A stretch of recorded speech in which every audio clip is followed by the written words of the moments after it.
mais il n'y en avait pas. Donc on a actuellement 10 hectares en exploitation, dont 2 hectares de Mourvèdre. Cépage que tu aimes beaucoup, pourquoi? Parce que je trouve qu'il donne au vin sur ce terroir de Jonquière qui est un peu compliqué, hein, parce que le Mourvèdre est un cépage qui aime l'eau. Et dans sa patrie d'adoption, à Bandol, les vignerons disent que l'eau qui ne prend pas par les pieds, c'est-à-dire par les racines, il les prend par les feuilles. Bon, ici, il y avait la mer il y a quelques millions d'années, maintenant elle est un peu loin pour qu'ils prennent les embruns. Mais quand on a des saisons comme cette année, où il y a eu de la pluie en juillet, ça permet de garder une belle végétation, ça permet aussi d'avoir un raisin qui va donner dans le vin des caractéristiques tout à fait... je dirais spécifique, hein. Le Mourvèdre est très original ici, il n'est absolument pas rustique comme on peut le trouver ailleurs, il va nous amener de la finesse dans les tanins, de la longueur dans les vins et il joue un rôle à temps complet. D'accord. Et donc là nous sommes le 12 août, ce Mourvèdre que nous voyons très joli, sera vendangé à quel moment? Ça, si je le savais, si tu le savais? Non, oh. Il va être vendangé là, je pense il y a besoin encore de mûrir. Une des caractéristiques, là, je faisais le tournée vigne hier, cette année on a des pépins bien mûrs, croquants, hein, comme des graines de café.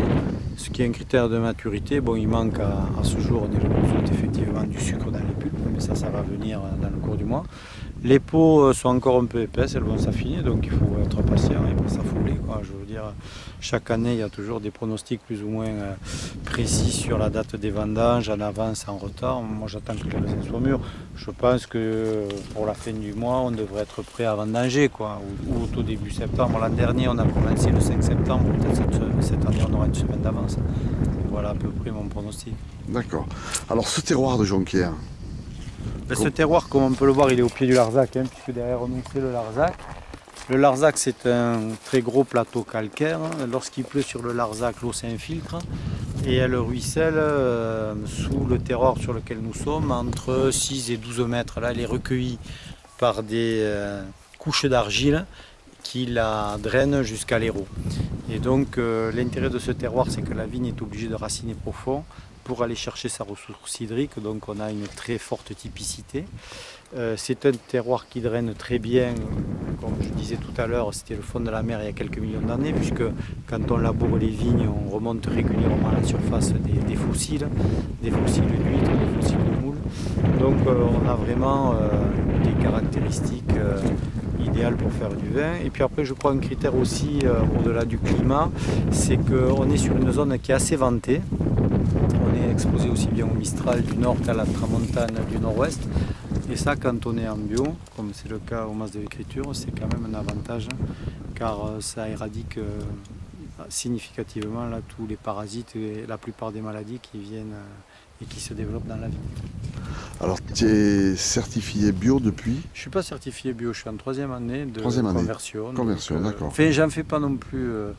Je pense que pour nous, être bio, c'est une, je dirais, logique. Hein, c'est-à-dire que le but, c'est d'avoir les produits les plus simples possibles, d'avoir les meilleurs raisins et de mettre le moins de traitements susceptibles d'altérer la santé de ceux qui consomment le vin.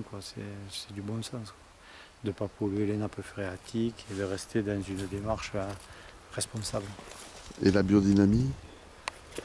La biodynamie, c'est une autre dimension que je connais mal, dont j'aime pas parler des choses que je connais peu. Maintenant, il y a des très belles réussites en biodynamie, hein. Il y a des vignerons prestigieux qui font de la biodynamie. Je crois que il en est de la biodynamie comme un certain nombre de domaines. Ça consiste à avoir à y croire, avoir la volonté de s'y engager, mais bon, moi je n'ai pas les compétences pour parler de D'accord. Pas pour le moment. Je sais pas, je veux dire, c'est pas une science exacte, hein, la biodynamie. Oui. Hein, si on devrait... Il y a les maths, il y a la physique, et puis derrière il y a les sciences sociales, hein, elles seraient plutôt dans ce registre-là. Donc bon, c'est un ressenti, c'est un sentiment. Je je connais mal le sujet de la biodynamie. Je pense que quand on fait du bio, déjà on fait un peu de biodynamie chacun à sa façon. Et puis j'ai fondamentalement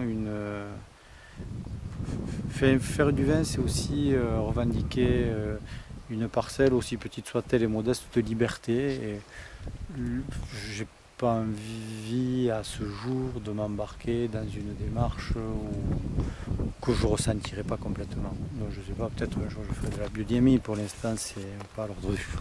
C'est pas l'ordre du jour. Très bien.